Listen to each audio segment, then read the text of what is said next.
Hello, boys and girls. This is Mrs. Simon, and I'm here to share a story with you today about true friendship, a very unlikely friendship.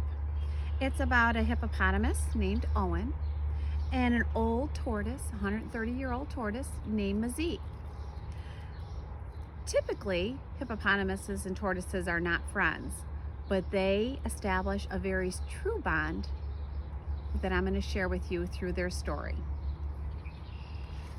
Owen and Mzee, the true story of a remarkable friendship told by Isabella and Craig Hatkoff.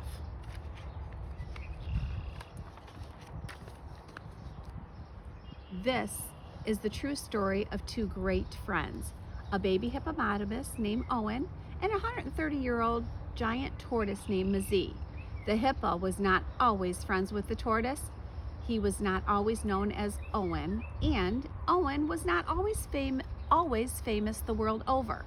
Here is how it all happened.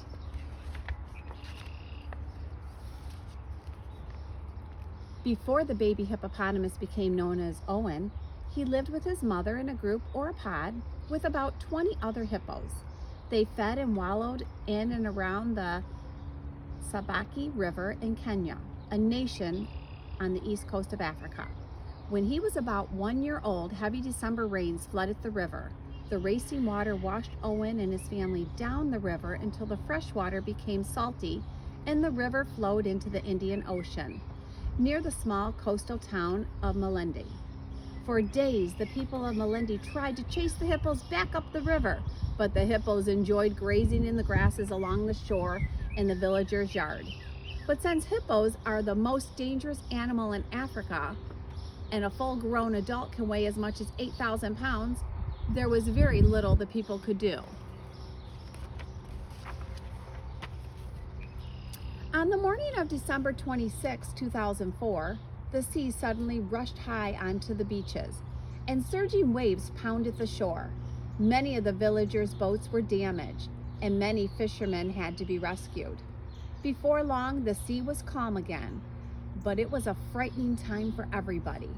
A day passed before anyone thought to check on the hippos. The villagers now saw only one hippopotamus in the sea, a baby without his mother, stranded on a sandy coral reef among the seagrass. He was tired and frightened. He was unable to reach the shore on his own. Soon, hundreds of villagers and visitors were working together to help the young hippo. They knew that he would become sick if he stayed in the salty water for too long. They used ropes, boats, fishing nets, and even cars to try to rescue him and bring him to a shore to safety.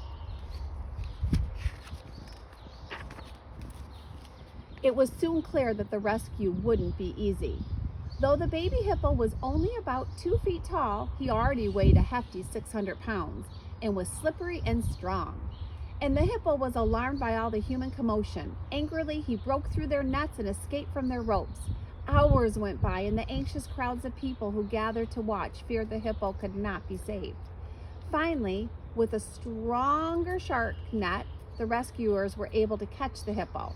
A brave visitor named Owen tackled him, stopping him long enough to let others rescue the net. That is why, when it came time to choose a name for the hippo, it seemed only right that he should be called Owen. At last, the rescuers towed the baby hippo toward the land. When they reached the shore, a loud, joyous cheer went up from the 1,000 men, women, boys, and girls who now crowded the beach. Their happy cries could be heard almost a mile away. Wrapped in the net, Owen was hoisted onto the back of a pickup truck and brought to a shady spot. People weren't sure where Owen should be taken next. They called Haller Park, an animal sanctuary about 50 miles away near the city of Mamsasa. Dr. Paula, the manager, immediately offered Owen a place to live there. She explained that he could never be returned to the wild. Since he was still a baby, he wouldn't have yet learned how to fend for himself, and he would never be welcomed into another hippopod. He would be seen as an intruder, and he would be attacked. But they would take good care of him in Haller Park. Dr. Paula offered to drive to Malindi herself to bring Owen to his new home. Dr. Paula knew she would need help. She asked the chief animal caretaker, Mr. Stephen, to come along with her. She knew that Stephen had a special way with animals. Some people said he could even talk to them. Dr. Paula and Stephen quickly set off in her small truck to Melendi.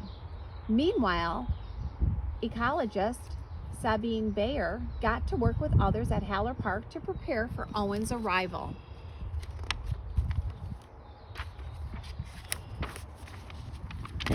When Dr. Paula and Stephen arrived in Melendi, they helped to remove the nets and let Owen out of the pickup. But Owen became angrier than ever and charged at the people gathered around. They tried to help him calm down by wrapping a blanket around his head. That way he wouldn't see the things that were upsetting him. But Owen was angry about that too. After many hours, about a dozen rescuers managed to move Owen from the pickup into Dr. Paula's truck, tying him so he would be safe during the long drive to Haller Park.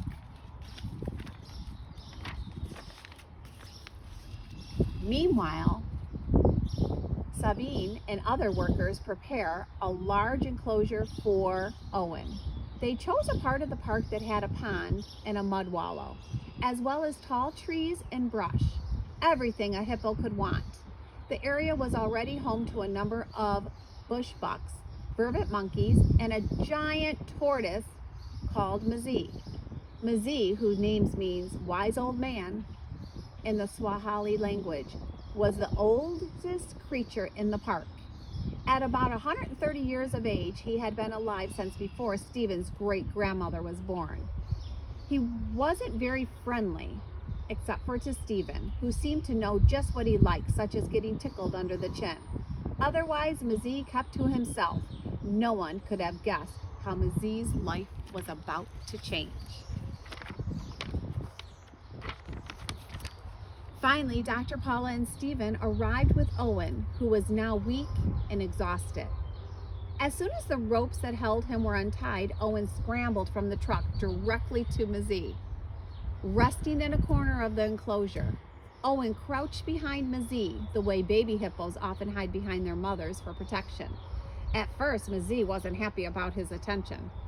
He hissed at Owen and crawled away, but Owen, who could easily keep up with the old tortoise, did not give up. Slowly as the night went on, Mzee began to accept his new companion. When the park workers checked on them in the morning, Owen was snuggled against Mzee, and Mzee didn't seem to mind at all. Over the next few days, Mzee continued to crawl away, and Owen continued to follow him. But sometimes it was Owen who would walk away from Mzee, and Mzee would follow him. Bit by bit, Mzee grew friendlier. At first, Owen wouldn't eat any of the leaves left out for him. Stephen and the other caretakers were worried that he would weaken even more. Then they noticed Owen feeding right beside Mzee, as if Mzee were showing him how to eat. Or perhaps it was Mzee's protective presence that helped Owen feel calm enough to eat. No one will ever know. But it was clear that the bond between Owen and Mzee was helping the baby hippo to recover from being separated from his mother and stranded in the sea.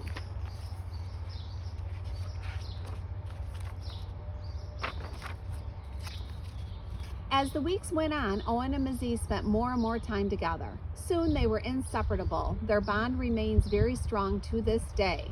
They swim together, eat together, drink together, and sleep next to each other.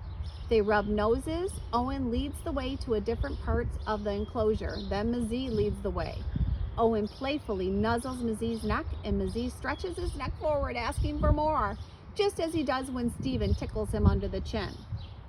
Though both animals could easily injure each other, they are gentle with one another. A sense of trust has grown between them. Wildlife experts are still puzzled about this unlikely friendship. Most have never heard of a mammal such as Owen and a reptile such as Mzee forming such a strong bond. Perhaps for Owen it happened this way. Young hippos, like Owen, need their mothers in order to survive. And an old, slow tortoise like Mzee can never protect Owen the way a fierce mother hippo could. But since Mzee's coloring and rounded shape are similar to a hippo's, it's possible that to Owen, Mzee looks like a hippo mother he needs. Harder to explain is the affection that Mzee seems to show for Owen. Like most tortoises, Mzee had always preferred to be alone. But sometimes these tortoises live in groups, and perhaps Mzee sees Owen as a fellow tortoise, the first tortoise he is willing to spend time with. Or perhaps Mzee knows that Owen isn't a tortoise at all, but likes him anyways. The reasons are unclear, but science can't always explain what the heart already knows. Our most important friends are sometimes the ones we least expect. News of Owen and Mzee's friendship quickly spread around the world. People all over have come to love Owen, who endured so much and never gave up, and Mzee, who became Owen's best friend when he needed one the most. Their photographs have appeared in countless newspaper and magazine articles, television programs, and even film documentaries have been made about them. Visitors come to Haller Park every day to visit the famous friends. Owen suffered a great loss, but with the help of many caring people and through his own extraordinary resilience, Owen has begun a new happy life. Most remarkable is the role that Mzee has played. We'll never know for sure whether Owen sees Mzee as a mother, a father, or a very good friend, but it really doesn't matter. What matters is that Owen isn't alone, and neither is Mzee. And that is the true story of Owen and Mzee, two great friends. Boys and girls, here are the guys. They're so cute. If you get a chance, you can visit their website. It is linked to my website at simonpam.com. I believe it's on all the grade level pages.